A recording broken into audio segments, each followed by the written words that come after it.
Bonjour aux États-Unis du Nord, Amérique du Sud aussi. Bon après-midi pour l'Europe et l'Afrique. Et bonsoir pour l'Asie, l'Australie, Pacifique. Je veux vous saluer de cette façon pour que nous prenions conscience que nous sommes une communauté mondiale et que peut-être nous pouvons ressentir que nous sommes réunis à des horaires fort différents. Donc je m'appelle Jean-Michel Florin et je suis co-dirigeant de la section d'agriculture avec Uli Urter et je fais une brève introduction. Hier, nous avons débuté notre congrès avec une image très large et c'est M. Schmutz qui nous a présenté donc l'évolution de la Terre sur des millions d'années. Nous avons vu aussi comment la Terre, avec les planètes, le Soleil, forme un organisme et on a vu émerger des rythmes qui existent depuis très longtemps et qui se modifient donc de façon rythmique et pas cyclique. Donc c'est pas comme un mécanisme. Nous avons donc vécu avec cette image. Il a fini sa conférence plutôt avec une image qui montre que ces rythmes connaissent maintenant une césure dans les temps récents parce que nous avons accumulé tout ce dioxyde de carbone qui était emprisonné dans la Terre et qui a été libéré maintenant dans l'atmosphère. Donc l'image était très forte et l'organisme de la Terre traverse maintenant quelque chose de particulier dans le cosmos.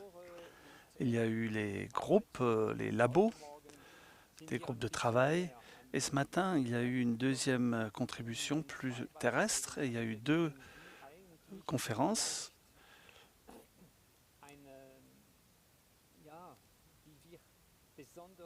Et nous avons vu comment nous pouvons créer ou co-créer, co-construire le paysage, la micro-région en tant que consommateur, paysan. Donc le paysage et la ferme est situé dans un contexte autour duquel vivent toutes sortes de personnes. Là, on pourrait vraiment faire quelque chose qui aurait une influence sur une modification climatique au sens large. Nous avons vu aussi comment l'alimentation, comment les systèmes alimentaires nous offrent là aussi des possibilités de transformation au niveau local. Et on a vu comment on pouvait comprendre cela, un mode alimentaire relocalisé entre consommateurs, agriculteurs et tous les acteurs du territoire.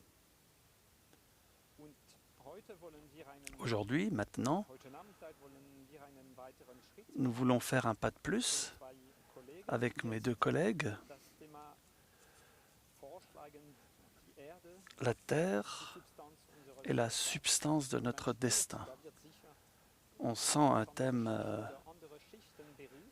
assez profond qui va toucher à une autre substance encore, une autre couche de la problématique. Donc Constanza Calix nous présentera avec Uli Urter une conférence en dialogue à deux. Nous nous réjouissons beaucoup que cela peut se faire et nous sommes très en attente de voir ce qui va se passer. Et je présente encore Constanza Calix, pour ceux qui ne la connaissent pas. Elle était enseignante très longtemps et formatrice au Brésil, à São Paulo. Et je crois que son cœur est auprès des jeunes gens, de la jeunesse, aussi chez les plus âgés, mais en particulier chez les plus jeunes. Elle était professeure de mathématiques et comme c'est une collègue de travail dans la direction du Goetheanum, je la vois qu'elle est très souvent philosophe aussi. L'année dernière, elle a, durant le congrès d'agriculture, montré comment on ne devrait plus parler des êtres humains avec une périphérie autour. Et il faut que maintenant nous pensions que nous vivons dans une ellipse et pas un cercle qui nous entoure. Donc c'est un peu énigmatique, c'est à réfléchir. Et je crois qu'elle nous donnera de nouveaux aspects aujourd'hui. Comment stimuler nos pensées, mais aussi faire des expériences. La Terre comme substance de notre destin. Et Uli Horter est agriculteur, je dirais-je.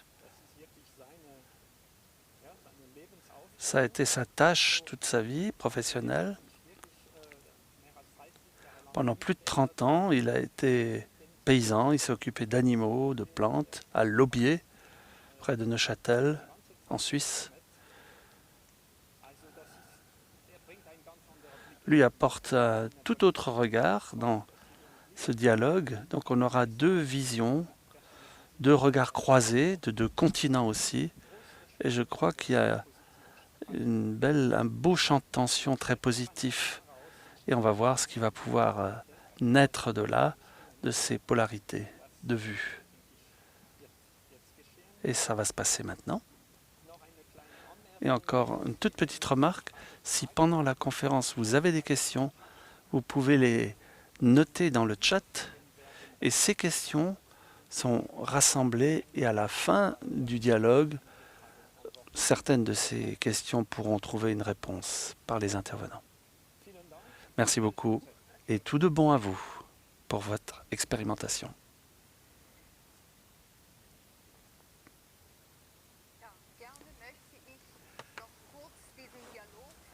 J'aimerais de décrire rapidement cette tentative que nous faisons. Nous allons essayer de monter des images, de construire des images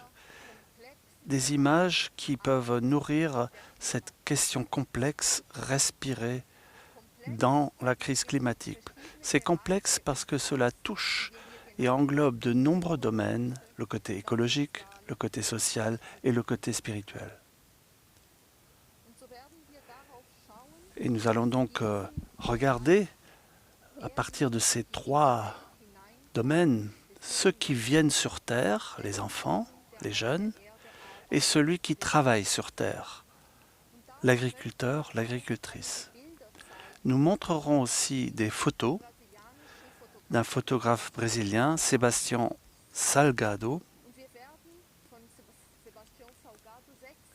et nous verrons 6 images de Sebastião Salgado qui sont issues de plusieurs livres.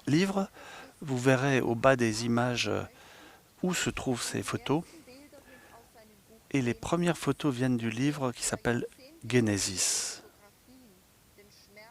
Il a pendant des années montré la douleur, la pauvreté, la fuite, l'exode, la guerre. Et ensuite, il s'est tourné plus vers la terre et la beauté de la terre. Et il écrit, c'est un hommage à cette nature grandiose.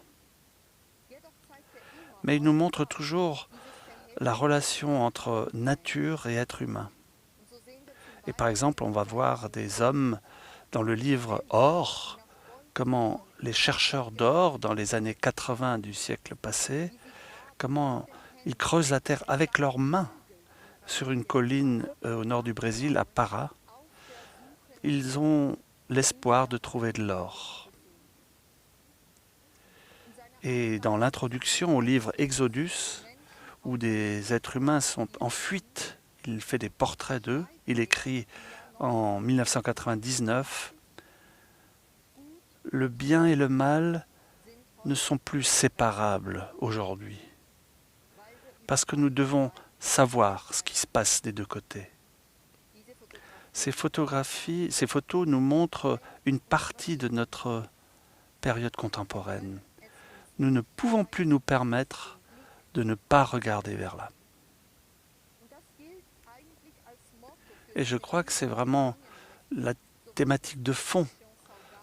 Ces photos que nous montrerons, d'une part de Sebastião Salgado, et aussi les images que nous allons peindre. Nous ne pouvons plus nous permettre, comme le dit Salgado, ne pas regarder ce qui se passe.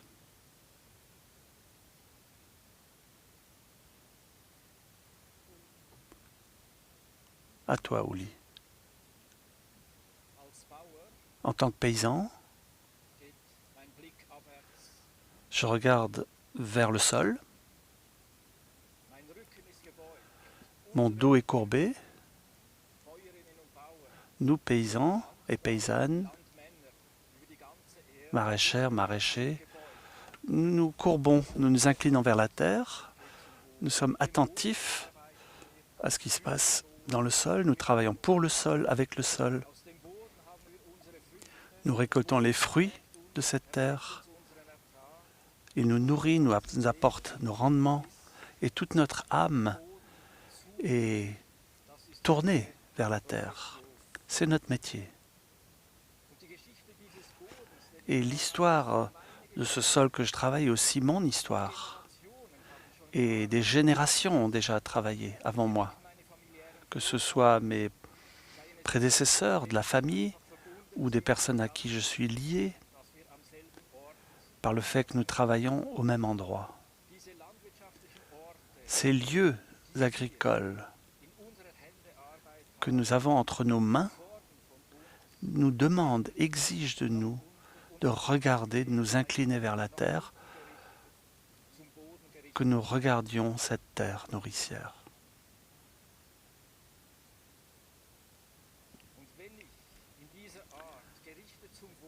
Et en me tournant ainsi vers la terre,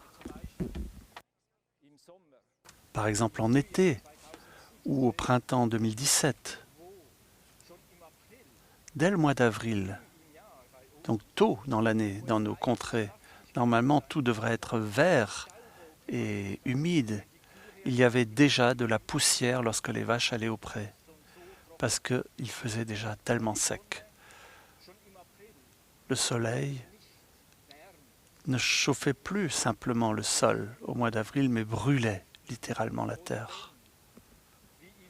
Ou, au début de l'été 2016, nous avions un printemps très humide et le 29 mai, il y a eu un front d'orage.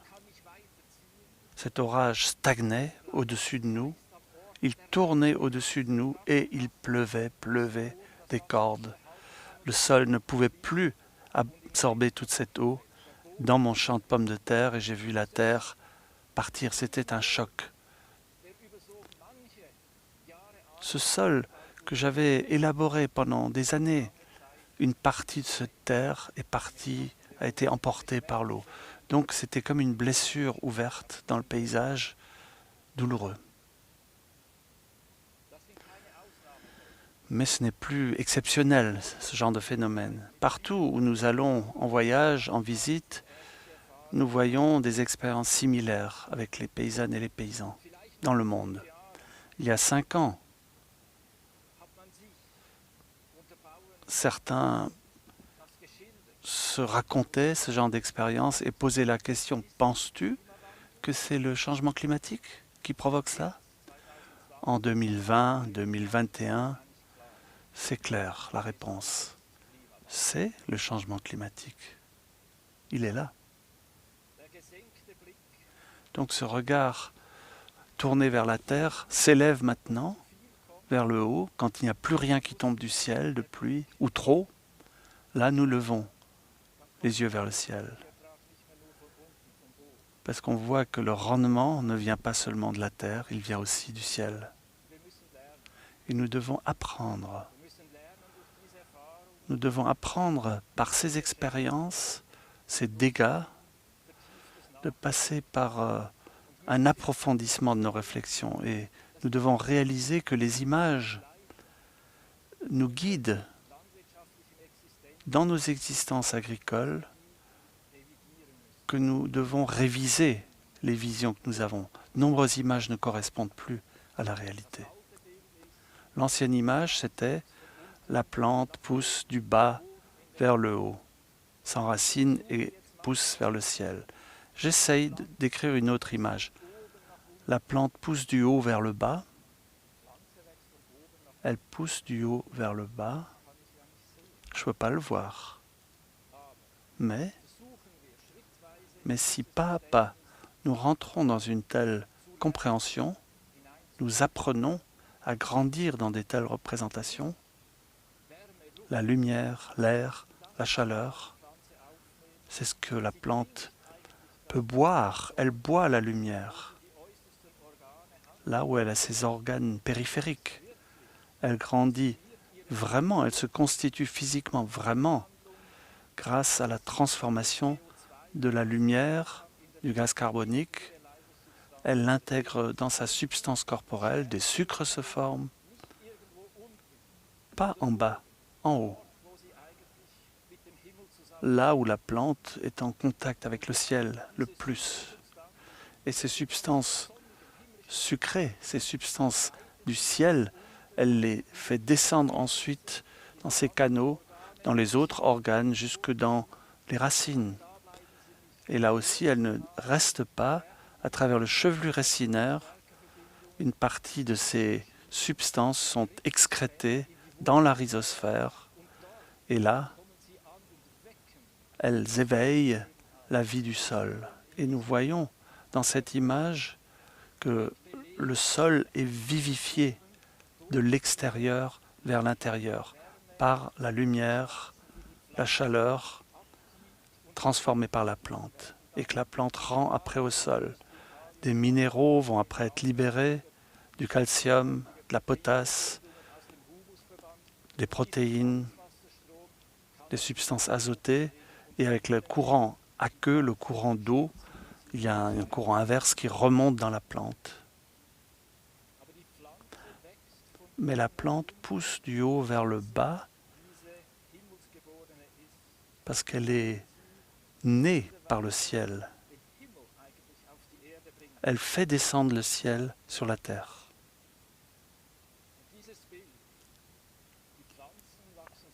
Cette image que la plante pousse du haut vers le bas, cette image est nouvelle pour moi en tant que paysan. Mais j'apprends, à partir de maintenant, l'agriculture, c'est aussi une culture du climat. Quand on a tant d'hectares, on a aussi un morceau de ciel qui va avec. Lorsqu'on a un morceau de terre, il y a une météo, un climat. Je ne l'ai pas entre mes mains de la même façon que le sol, mais je suis responsable de cette partie du ciel, de climat qui correspond à cette terre sur laquelle je travaille et qui est au-dessus. Et je deviens donc de l'agriculteur, je deviens un cultivateur de climat également. Et qu'en est-il de mes chères vaches? Mes chères vaches, j'en ai dans ma ferme biodynamique. Quand elles sont là, allongées, tout le troupeau est allongé dans les prés, rumine, et rumine encore, et encore. J'ai un problème en tant que cultivateur du climat, parce que de cette rumination, il y a des éruptions de méthane. Je ne peux pas la voir, mais je peux le savoir. Du CH4 est libéré lors de la rumination. Et tout cela est une combinaison issue de la digestion puis de la rumination de la vache. Et ce CH4 est, d'un point de vue du calcul climatique, c'est apparemment un problème. Et même nos collègues de WWF, de Greenpeace nous disent les vaches ont un impact négatif sur le climat.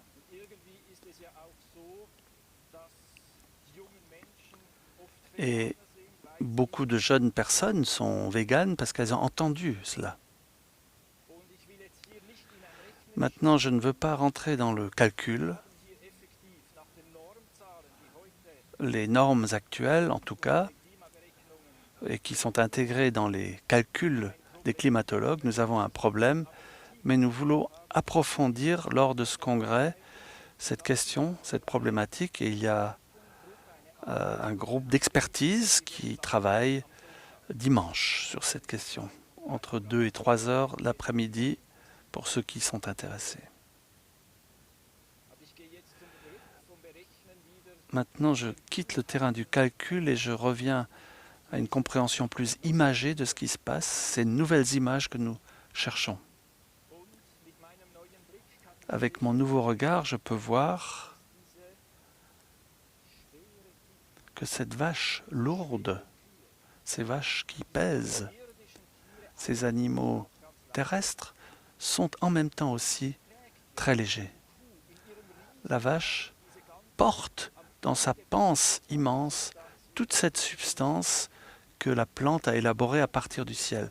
Son ventre est rempli de substances cosmiques. C'est comme si elle porte dans sa panse le ciel. Et cela la fait s'élever. Et elle relâche après du méthane pour ne pas s'envoler, on pourrait dire. Elle va au contraire donner des forces formatrices d'humus dans son fumier. Lorsque son fumier ira via le compostage dans le sol, il y aura même une densification qui conduit à la formation d'humus. Elle est aussi la créatrice du grand cycle sur notre ferme où on a le fourrage, la digestion, le fumier, le compostage. Le sol reçoit ce compost, de la vie se développe à travers les racines, monte dans les plantes et on voit tout le manteau végétal qui pousse sur nos fermes. Sans les vaches, sans les ruminants, sans les animaux dans un sens large, nous ne pourrions pas vivre de manière durable sur un lieu. Nous deviendrions nomades. Pour qu'un lieu puisse naître, un lieu agricole, où pendant des générations ont vécu, nous avons besoin de la force de nos animaux, des vaches. Elles sont représentatives pour d'autres animaux lorsque je dis les vaches. Donc si on ne veut pas devenir nomade lorsqu'on est très jeune, on peut être nomade. Mais si un jour on veut se sédentariser quelque part, si on veut faire des racines quelque part, on a besoin d'une force qui concentre le monde entier en un lieu.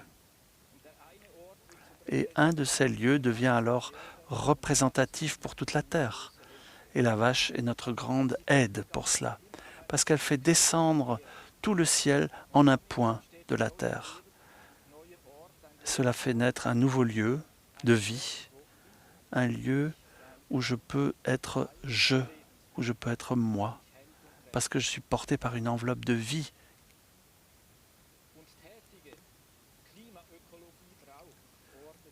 Et une écologie active a besoin de lieux où le ciel et la terre, dans le sens d'une relation qui peut se construire en un lieu, eh bien, nous devons créer entre êtres humains des lieux qui deviennent alors des génies du lieu, genius loci. Donc il faut que le grand climat, nous le laissions descendre dans le lieu où nous travaillons. Nous ne voulons pas consommer les forces de vie et au contraire, nous voulons redonner, expirer des forces vitales grâce à tous les processus de la ferme. Nous sommes des cultivateurs du climat et nous avons la tâche de pratiquer sur le lieu une agriculture régénérative, bonne pour le climat. Chère jeune génération, pouvez-vous nous aider en cela à réaliser cette nouvelle image?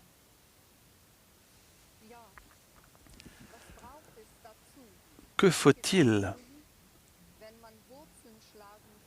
lorsqu'on veut faire des racines quelque part? Il nous faut une force qui englobe toute la terre et la rassemble en un endroit.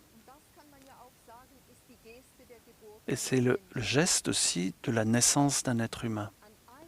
En un lieu, la naissance s'opère et à partir de là commencent les différents enracinements qui rendent la vie possible.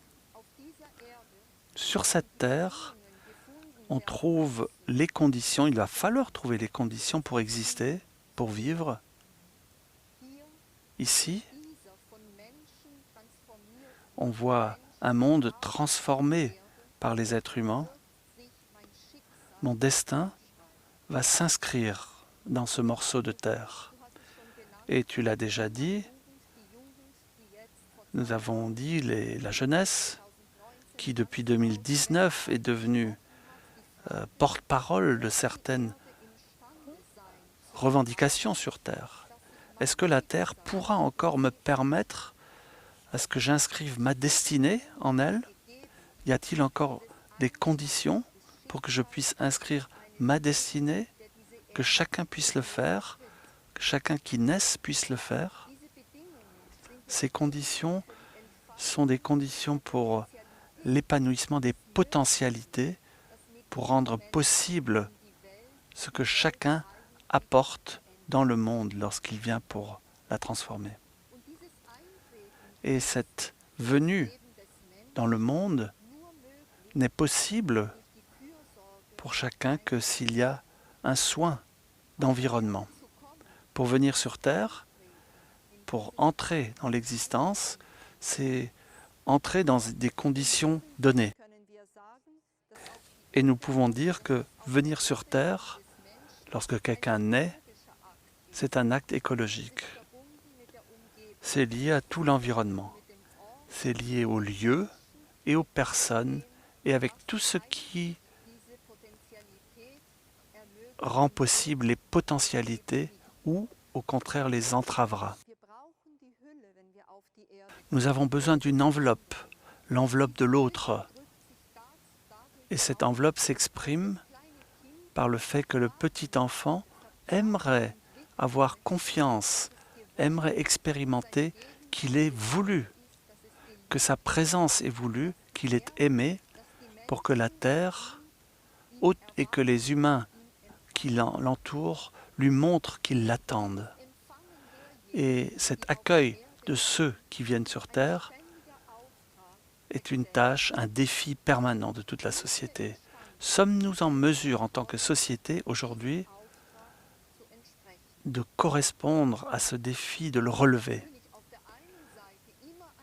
Bien sûr, c'est toujours une question à l'environnement proche, mais aussi c'est une question à notre époque, à notre moment contemporain.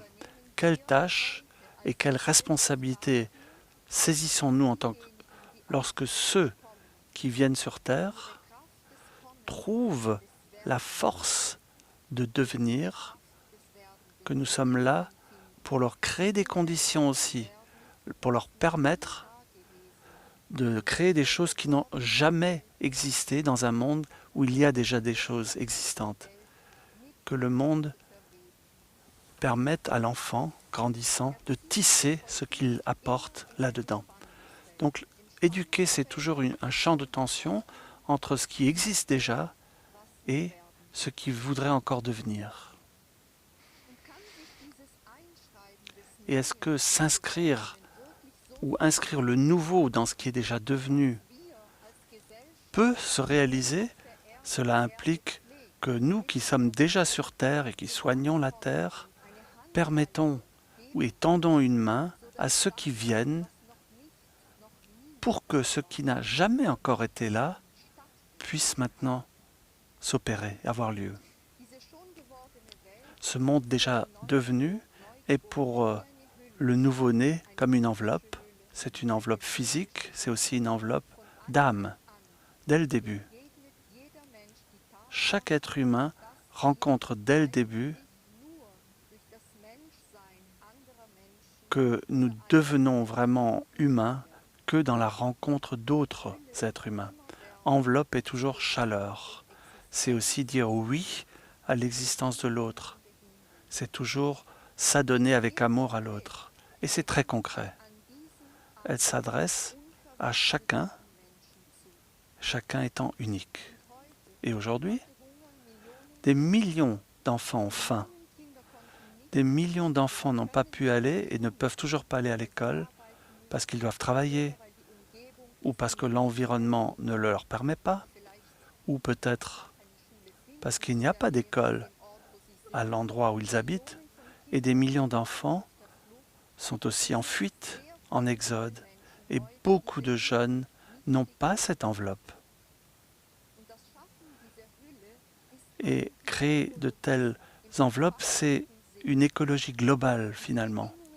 Créer des conditions d'être qui ponctuellement s'adressent à chaque enfant du début de sa naissance. C'est toujours une question écologique. Et chaque enfant, s'il ne reçoit pas cette enveloppe, s'il ne peut pas faire l'expérience qu'il est voulu, qu'il est aimé, c'est vraiment une question adressée à notre époque. Et ça implique aussi l'action de chacun d'entre nous.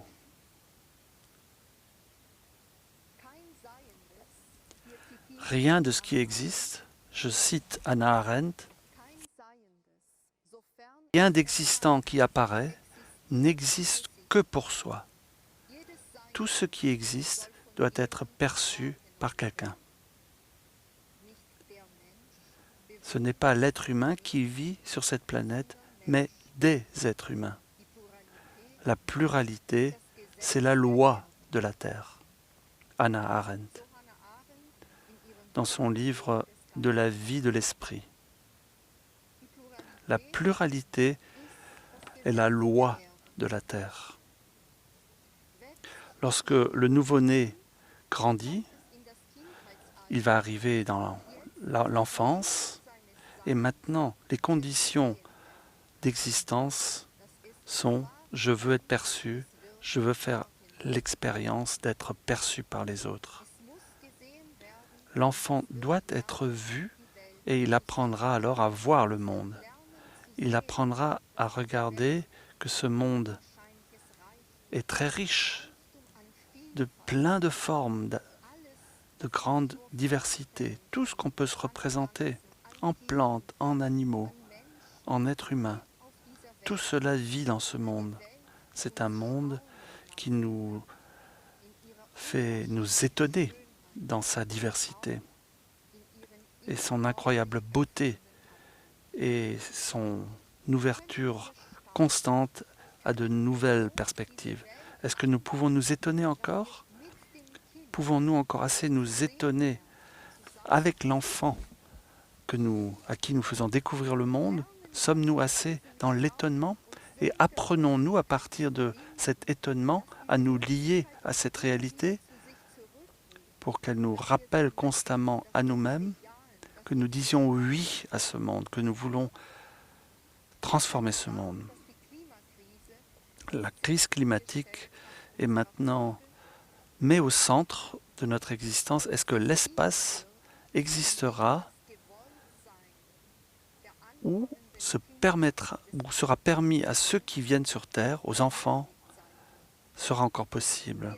Et maintenant, l'année passée, de par cette pandémie, on a une nouvelle question qui sort des conséquences. Il y a un isolement pour beaucoup de jeunes, pour d'enfants, mais aussi les adultes.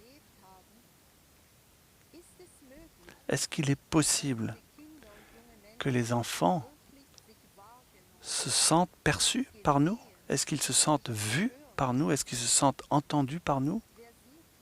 Qui me voit? Et qui me voit de façon à ce que je sache que je suis ici sur Terre? Des millions d'enfants et de jeunes ne peuvent pas et n'ont pas pu aller à l'école. Beaucoup n'ont même pas la possibilité d'avoir un enseignement à travers les nouveaux médias. Pour la conscience des écoles en tant qu'institution qui a la tâche d'apprendre aux enfants la beauté, la diversité du monde, eh bien, de montrer donc cette diversité du monde, pour eux, pour ces institutions, des millions d'enfants sont invisibles, sont devenus invisibles. Ils savent qu'ils ne sont pas vus et perçus. Mais ce n'est pas le cas des enfants seulement. Des millions de personnes sont touchées quotidiennement par ce manque existentiel d'être vues. La pauvreté, la ségrégation dans toutes ses formes, tout cela nous rend invisibles.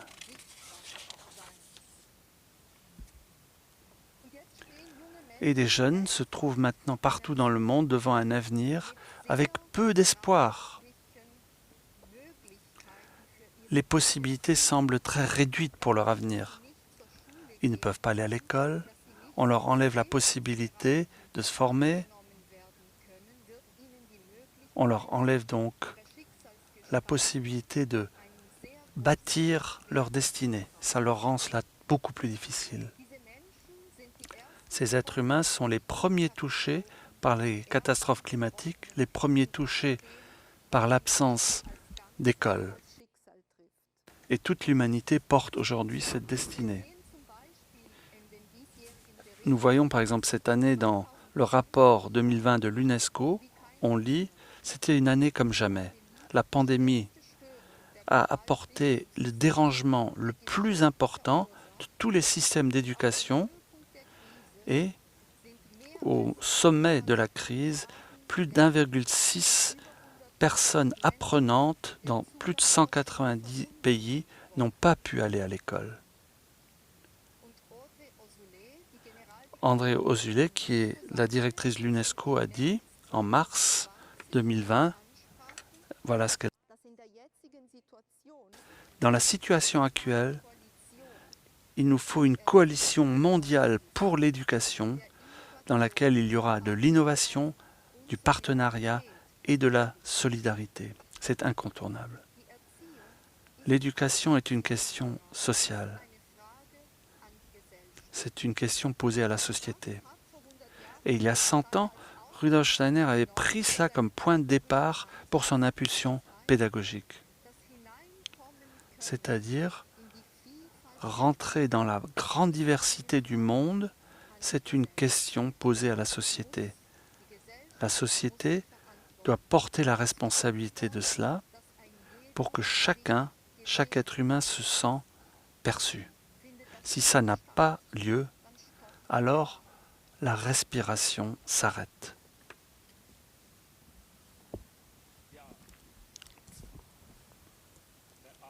Comment pouvons-nous respirer socialement? Le climat social s'arrête. Est-ce que nous pouvons tenir? Ou est-ce que ça nous échappe, cette cohésion sociale?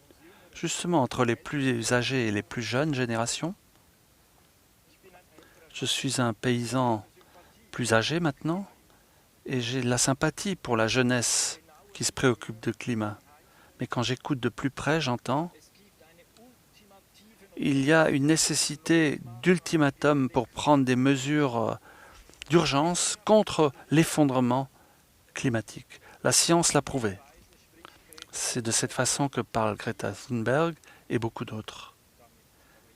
Mais j'ai du mal avec ça.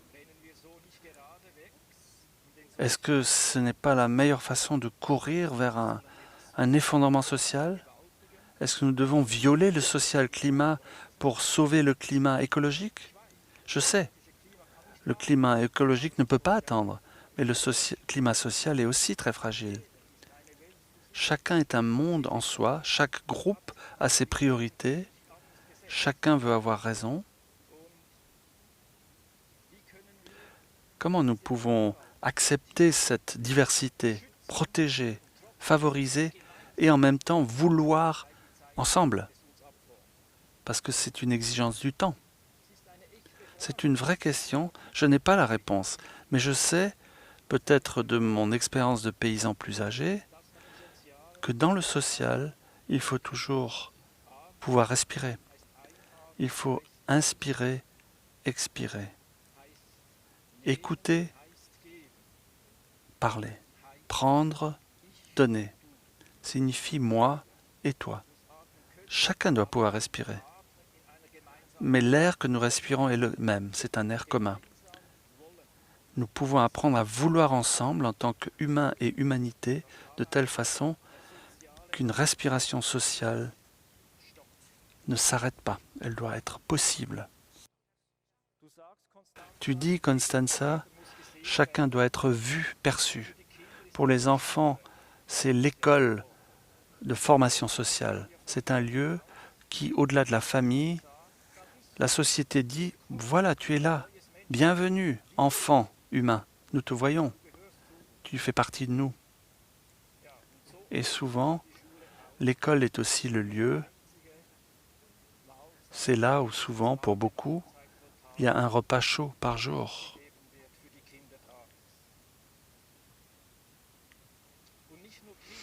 Il n'y a pas que les enfants qui ont perdu leur lien social dans cette pandémie.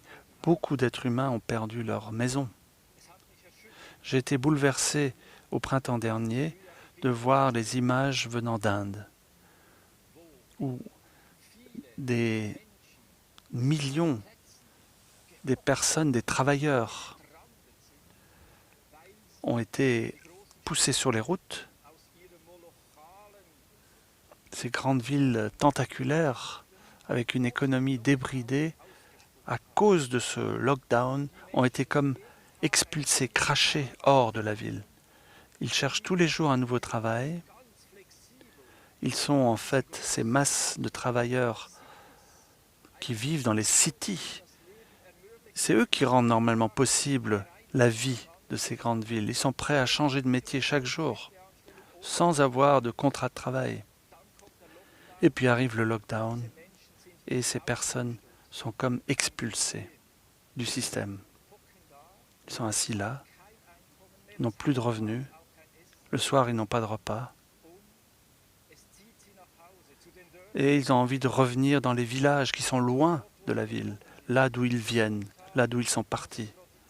Ils ont essayé de quitter les communautés traditionnelles pour toucher un peu la vie moderne de la cité, mais il n'y a plus de bus, il n'y a plus de train, et il faut aller à pied là-bas. Et des centaines, des milliers de kilomètres parfois ont conduit des populations dans leur village. Pourquoi? Qu'est-ce qui les attend là-bas, dans le village? Un morceau de terre, leur terre, le sol de leur famille, de leur communauté, d'où ils sont issus. Bien sûr, le sol nous donne aussi la nourriture, mais pas seulement. Le sol, lorsqu'on est déraciné, lorsqu'on est fuyant sur les routes, lorsqu'on est expulsé par les villes, le sol permet alors d'être humain, de trouver une force en soi pour me dire j'ai une dignité humaine. Je dois pouvoir l'appuyer, entre autres, sur un morceau de terre, que j'ai accès à la terre, que je retrouve ce lien avec la terre, que je la réalise. Donc un morceau de terre me donne, te donne, nous donne tous la dignité humaine. Qu'est-ce que je suis en tant qu'être humain, sans lien avec la terre, avec le sol? Par rapport au sol, nous sommes individuels, bien sûr, chacun a un morceau de terre, mais par rapport au grand climat, le climat de la Terre, mais aussi le climat pandémique, viral, là nous sommes tous reliés.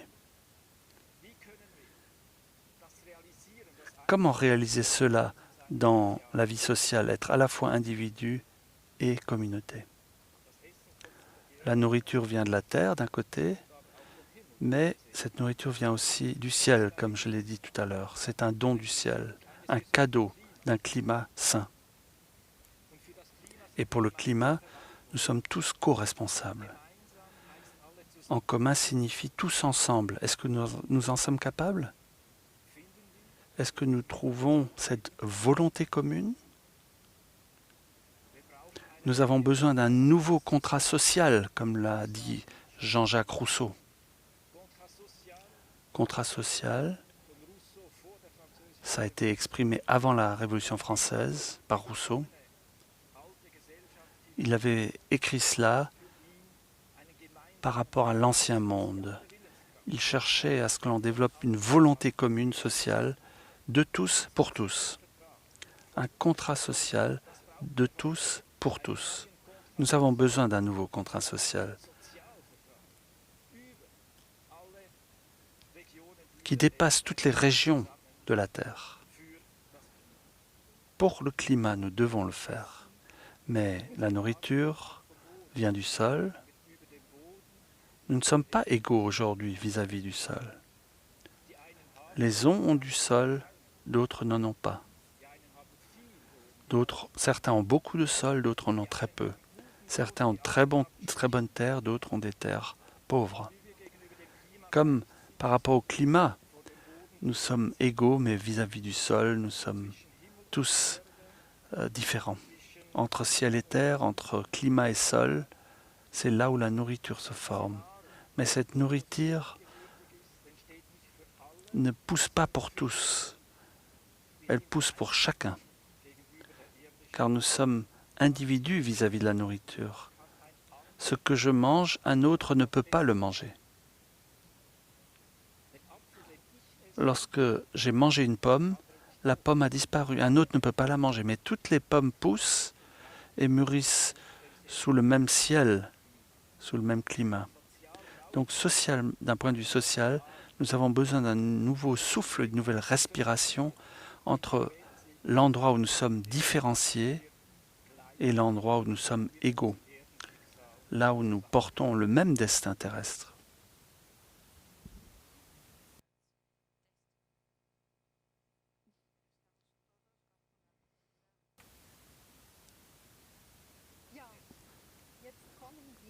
Maintenant, tu viens de dire, Uli, que les conditions d'existence dans un espace doivent permettre que nous soyons tous individuels. Et tout comme le nouveau-né doit se sentir aimé, voulu, pour pouvoir grandir sainement, pour être, tout comme l'enfant attend d'être vu, le jeune homme, la jeune fille,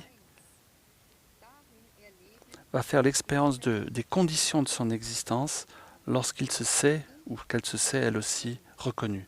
Qui suis-je? Qui suis-je en train de devenir? Je le fais à travers les rencontres avec les autres, avec le monde. Je suis unique. Je suis une réalité unique. Je suis reconnu comme tel. Et j'apprends à reconnaître qui je suis et pour qui je suis là. Qui suis-je et pour qui suis-je là? Ce sont deux questions qu'on ne peut plus séparer aujourd'hui. En 2014, le sociologue Alain Touraine a publié un article où il décrit cela. Comment une société peut exister, comment peut-elle se construire, dans laquelle on n'a plus l'égalité de tous les individus dans l'espace ouvert et l'isolation dans l'espace privé de l'autre côté, mais qu'il y a un genre d'équité et une différence des deux aspects de l'être humain. Il faut les comprendre ainsi. L'être humain qui se vit dans son devenir d'humain permanent. Comment peut-il en faire l'expérience? Est-ce qu'on peut vivre ensemble, à la fois égaux et différents? C'est le titre de l'article. C'est une question qui nous est posée tous les jours par la société. Je me pose ces questions et l'époque me pose cette question. Est-ce que nous pouvons vivre ensemble, égaux et en même temps dans notre réalité vraiment individuelle? Ou bien, comme Rudolf Steiner le dit, il l'a formulé ainsi, est-ce que je peux comprendre l'autre dans sa différence, à travers la manière dont il est, dans les conditions où il vit, donc l'être humain concret, comme Emmanuel Levinas va le dire, qui a un visage comme moi, un visage qui me pose une question, qui me demande.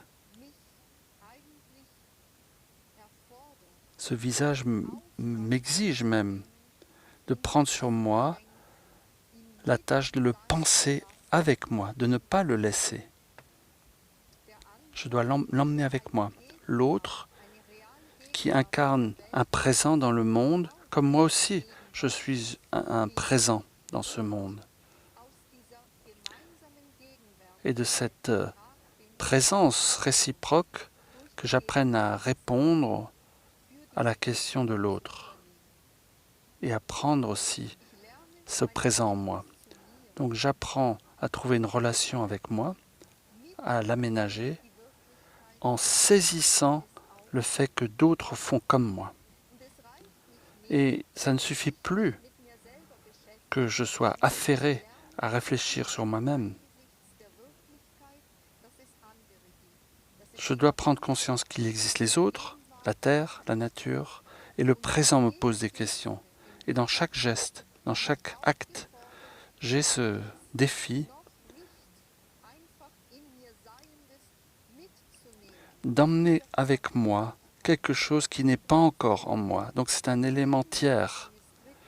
Faire rentrer un élément tiers en moi, venant d'un autre, une question de la nature, une question humaine. J'ai besoin d'intégrer cela pour que ça m'accompagne dans tout ce que je fais, dans ma conscience. Comment est-ce qu'on peut apprendre ça?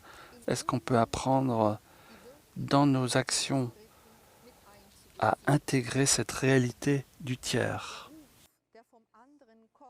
C'est un appel venant de l'autre et qui m'incite à la responsabilité. Ça peut être une autre personne, ça peut être la nature, ça peut aussi être l'avenir commun qui nous attend. L'autre me demande. Je prends la responsabilité. On voit que ce qui va se réaliser est appelé mon destin, mais c'est toujours un destin partagé avec l'autre. Nous devons notre existence sur Terre, nous le devons au fait de pouvoir vivre avec d'autres. C'est la réalité sur Terre. La Terre est là et nous permet de faire en même temps cette expérience et de nous porter. Donc la Terre m'accepte dans ma responsabilité et devient substance dans mon destin.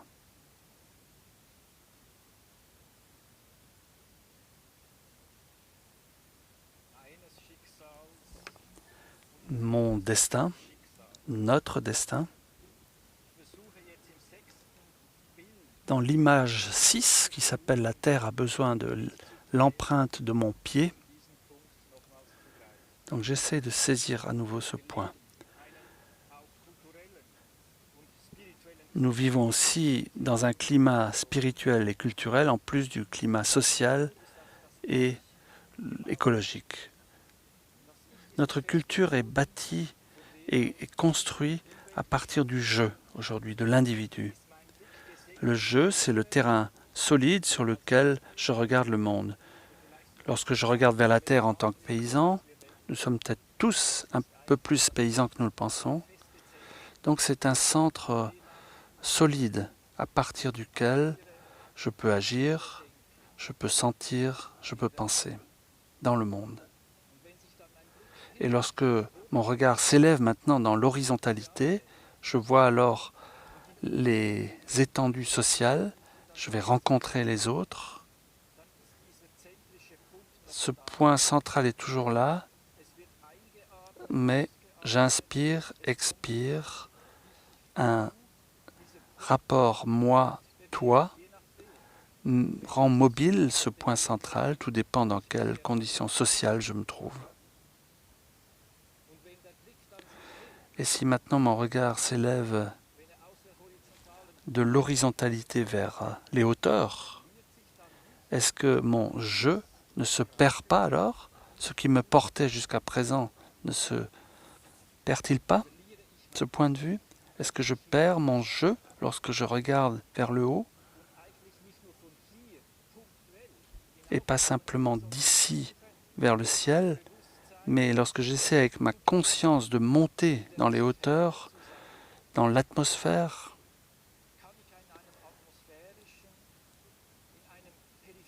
est-ce que je peux passer dans une conscience périphérique de moi-même? C'est vraiment une question que j'ai. Je sens que nous avons tous des consciences du jeu ponctuelles sur la Terre, mais si nous restons dans ce point de vue trop terrestre, individuel, nous ne réglerons pas le problème climatique. On ne peut pas juste additionner et soustraire des chiffres, être uniquement dans des liens de cause à effet. Nous devons parvenir à sortir de cette pensée additive négative, soustraction.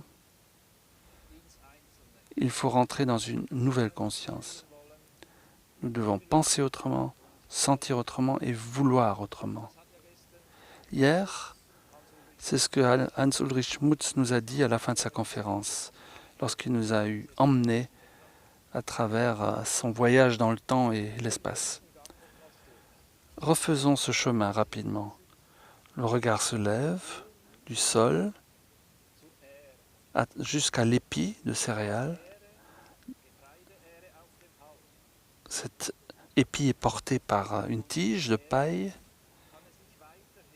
Ensuite, je peux lever mon regard jusqu'à l'arbre, la couronne de l'arbre.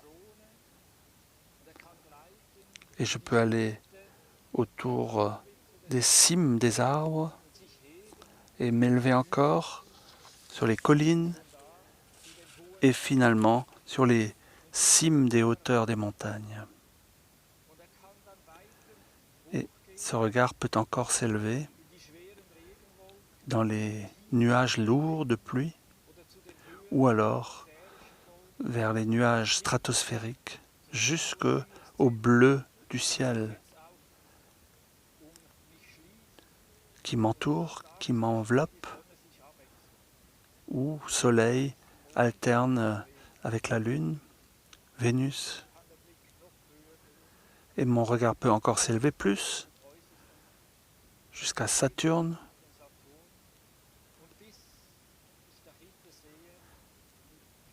Et plus loin encore, j'aperçois les étoiles. Je vois le 12 des constellations zodiaques. Ça, je peux encore le penser, le voir avec ma conscience individuelle. Je peux réaliser qu'il y a cette sphère autour de moi. Mais au lieu de laisser s'évaporer ensuite cette conscience, de m'évaporer dans l'univers, ce regard de conscience peut maintenant se retourner et peut trouver au milieu de la sphère, la Terre. Et cette Terre n'est plus alors le vis-à-vis, elle est au milieu de toute cette sphère sur laquelle nous habitons. Et elle est incluse dans le « je ». Elle n'est plus simplement environnement, mais la Terre appartient à notre « je », parce que nous l'avons élargie jusqu'aux sphères du ciel. La Terre fait partie de moi. Elle fait partie de mon existence culturelle, spirituelle.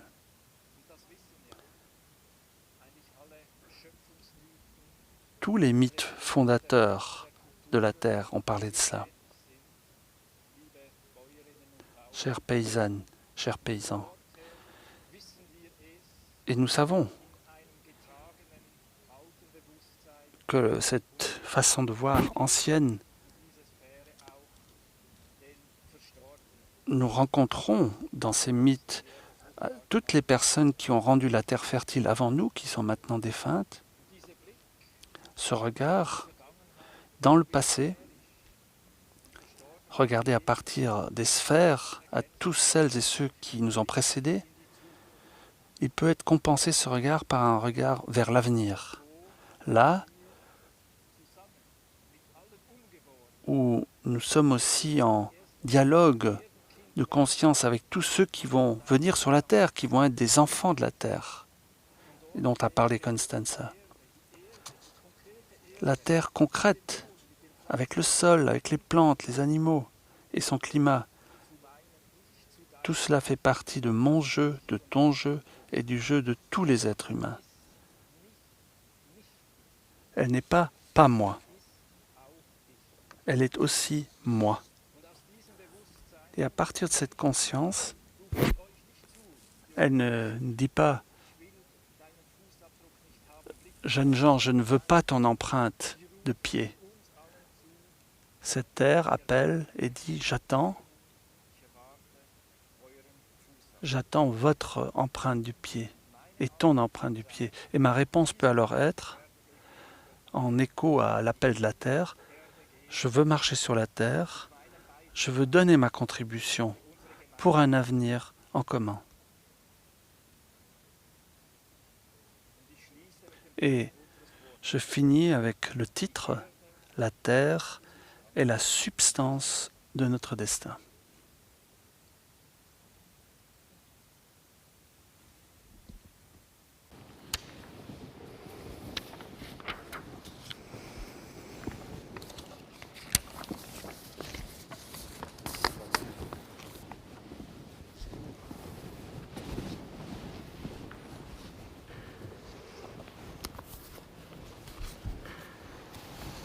Vielen Dank. Merci beaucoup pour cette contribution très dense, ce dialogue très riche. Il y a beaucoup de choses à digérer, je crois. Mais peut-être nous pouvons prendre un peu de temps pour des questions. Des questions sont arrivées par le chat. Moi aussi, j'ai que des questions. Un premier thème, c'est la question à Uli, qui a à faire avec la vache. Pourquoi? Est-ce que tu peux préciser?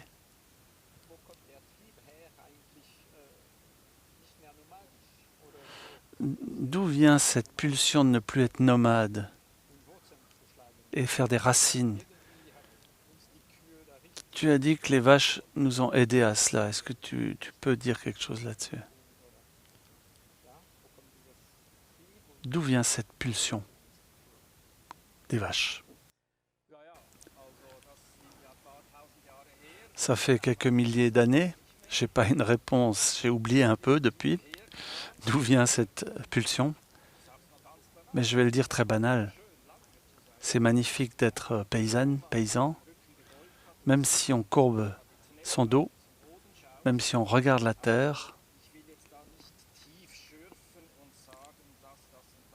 je ne vais pas maintenant invoquer des arguments. Cette joie que l'on peut avoir année après année de vivre sur un même sol, une même terre, c'est vraiment une autre joie de travailler avec des êtres domestiqués et être je sur un lieu et ne pas avoir besoin de partir tout le temps, de pouvoir renouveler rythmiquement quelque chose sur un lieu. Ça permet vraiment d'approfondir un lien avec une terre. Il y a 10-12 000 ans, lorsque tout ça a commencé, ça a marqué profondément les populations. Mais lorsqu'on veut maintenant faire cela, lorsqu'on le fait durant des années,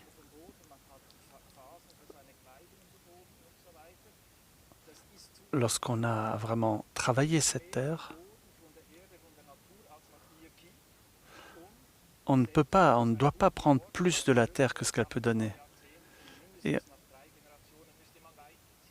Et on ne doit pas arriver au constat qu'au bout de 2-3 générations, tout est ruiné. Il faut donc pouvoir rester au-delà des générations sur un même terrain. Et j'ai nommé les vaches comme exemple. Elles peuvent faire quelque chose que nous ne pouvons pas. Elles peuvent consommer le fourrage, l'herbe. Lorsqu'on travaille bien le sol, alors le sol s'édifie d'année en année. C'est un des miracles d'origine de l'agriculture. C'est les vaches qui nous ont permis ça, c'est pas nous. D'autres animaux savent faire d'autres choses. En fait, sans les animaux, nous ne pouvons pas être sédentaires sur Terre. Et donc moi, je fais une louange des vaches parce qu'elles l'ont fait plus que d'autres animaux. Elles nous ont permis de dire « je », moi, à un endroit de la Terre. Merci, c'est bien. Je veux... Tu as dit que la plante pousse du haut vers le bas. Si on continue de penser ça, on va dire le sol, ce que nous avons là en bas, c'est le climat. Ce que nous faisons au-dessus devient le sol. Oui, oui. Je ne suis même pas allé aussi loin.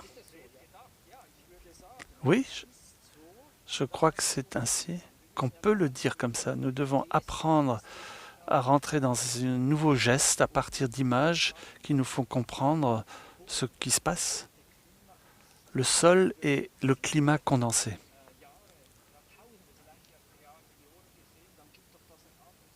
Et si on place ça dans une perspective de milliers, voire de millions d'années, ça nous donne un tout autre sentiment vis-à-vis de cette terre. Et qu'on trouve alors les justes actes. Une question pour Constanza.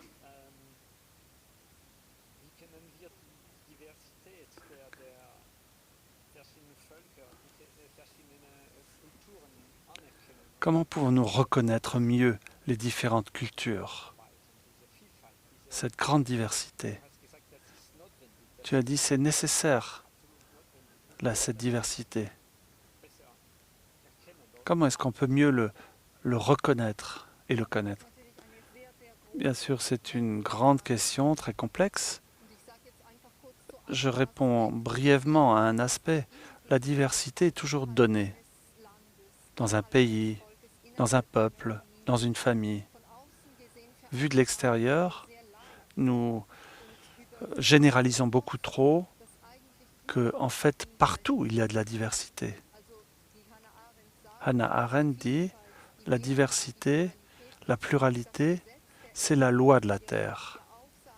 Vous le dites aussi lorsque vous pensez à une plante ou aux vaches. Aucune vache ne ressemble à une autre. Et plus tu connais de vaches et de fleurs, plus tu vas pouvoir les percevoir et les reconnaître. Mais lorsque moi j'ai un regard là-dessus, je généralise parce que je n'ai pas autant de connaissances en agriculture. Donc c'est plutôt une approche abstraite qui généralise. Il nous faut rentrer dans un regard beaucoup plus individuel qui nous permet de voir que la diversité est exprimée, la pluralité est la base de notre existence humaine. Il n'y a pas deux êtres humains qui sont identiques. Et chaque être humain n'est pas lui-même entre hier et aujourd'hui. Il est déjà un peu différent. Et si je ne vois pas cela, si je ne le reconnais pas, alors je fixe l'autre dans ce qu'il est déjà devenu. Donc ce regard sur la diversité, c'est aussi un regard concret sur l'autre. Comment l'autre est devant moi en tant qu'individu. Et ça, nous pouvons l'exercer au-delà des cultures, des nations, des pays. Nous pouvons l'exercer déjà dans le regard sur chaque individu humain. Et on pense que le climat est quelque chose de très général. On a parlé de climat social. Je vois encore une tension là entre le climat social et le climat écologique. L'année dernière, on a vu se manifester beaucoup de choses, de tensions anciennes qui se sont encore plus révélées. Ces tensions proviennent du fait qu'on ne reconnaît pas l'altérité de l'autre.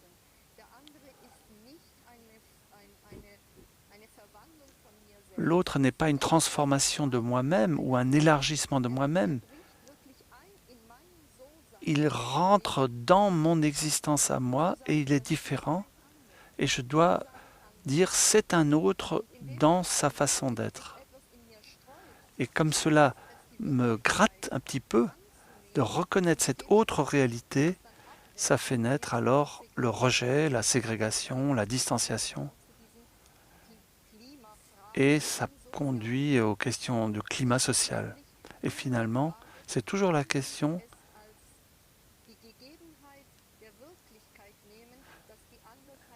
Est-ce que je peux vraiment prendre l'altérité de l'autre comme quelque chose d'unique, différent de moi? On revient sur Terre, sur le sol. Question un peu provocante, mais ce n'est pas moi qui la pose. Tu as dit mon sol.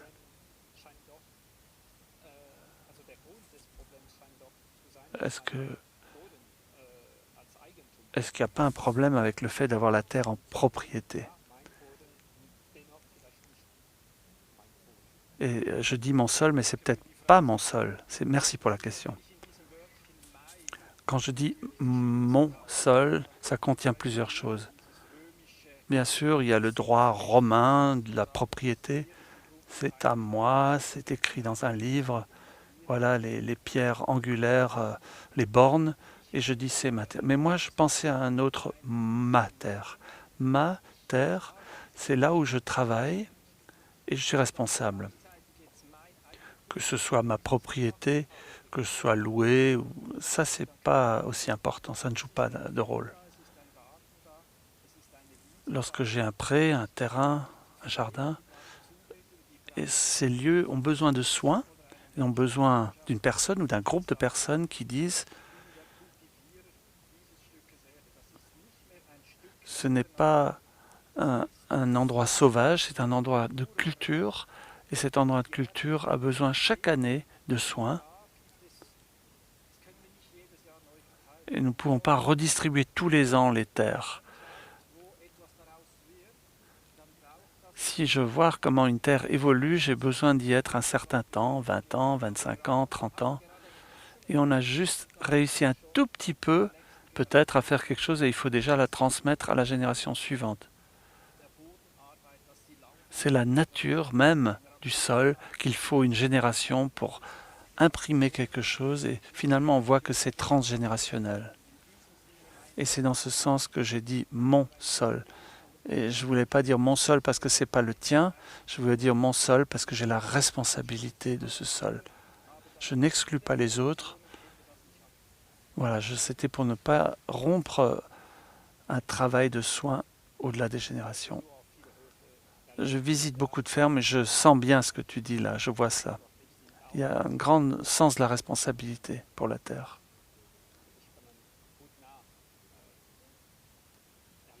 Je peux bien sentir ça. Une autre question pour Constanza. Je traduis de l'anglais.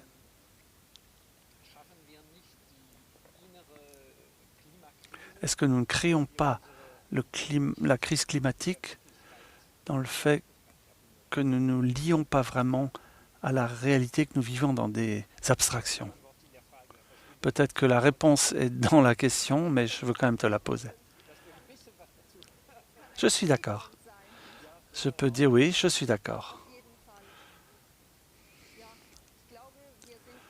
Je crois qu'on nous demande aujourd'hui d'apprendre de plus en plus à penser à partir de la réalité et à ne pas penser sur la réalité. Donc la réalité sociale, en tant qu'enseignante, je dois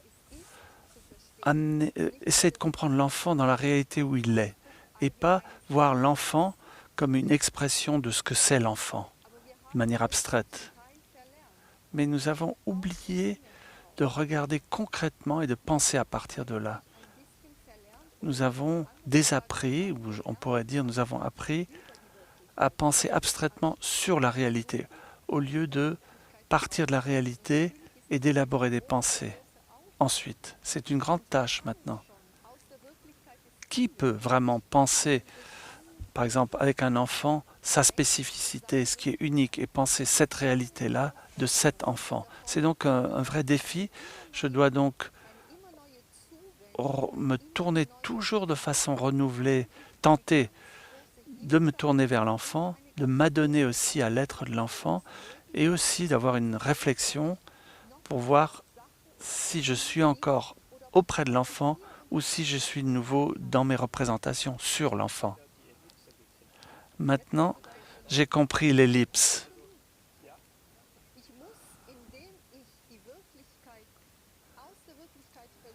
Je dois apprendre à comprendre à partir de la réalité et je dois être dans un dialogue avec moi-même. Et l'image que tu as apportée, Uli, que le jeu s'élargit dans le monde, donc on sort de nous et on se reconnaît dans la périphérie lorsqu'on est sur Terre. C'est toujours lorsqu'on est en dialogue entre moi et le monde réel de l'enfant, l'objet, ou peu importe. Donc, je suis dans un champ de tension elliptique.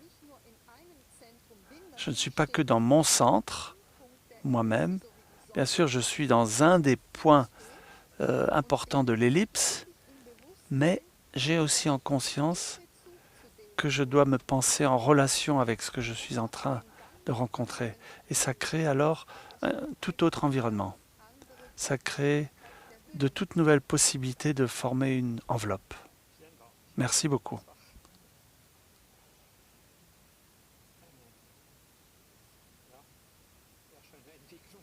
Très beau développement. Comment former une enveloppe? Une enveloppe aussi spirituelle. C'est pas aussi simple à répondre en fait à cette question. Encore une dernière question pour Uli. N'aurions-nous pas besoin ton impulsion et l'impulsion de Greta Thunberg? J'espère que je ne me suis pas exprimé de telle façon que je rejetterai ce que a dit Greta Thunberg. Mais lorsque la jeunesse crie, et si ça se transforme dans quelque chose d'absolu, en disant la science aurait prouvé telle chose, et on voit qu'après ce que nous vivons aujourd'hui, nous sommes dans un combat scientifique, il y a un point de vue absolutiste, et d'un point de vue social, c'est pas fécond, parce que ça nous coupe le souffle, et j'ai envie de respirer avec la jeunesse, j'ai envie d'échanger, de débattre.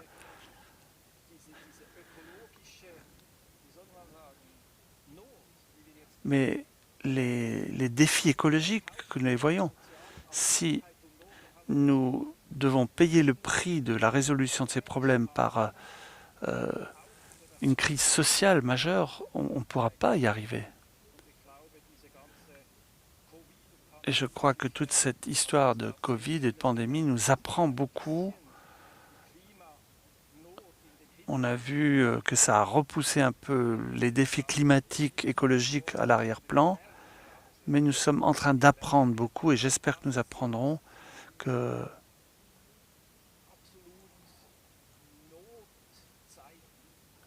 ces temps si importants ne nous permettent plus de nous baser sur l'ancien, sur les formes anciennes de pensée.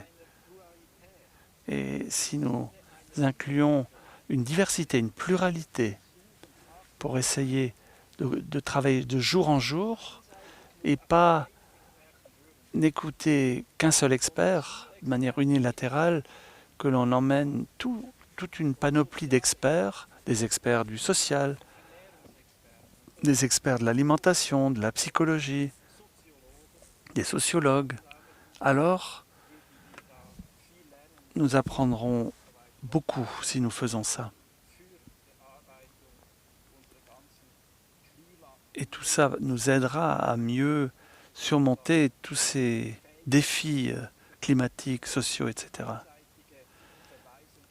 Et il ne faut pas se baser uniquement sur des points de vue unilatéraux d'experts. Ça ne nous conduira pas vers l'avenir. Merci beaucoup. Je crois que ce sont de bonnes paroles de fin. Ou Constanza? Merci beaucoup à vous. Nous sommes montés haut dans le ciel et revenus sur terre.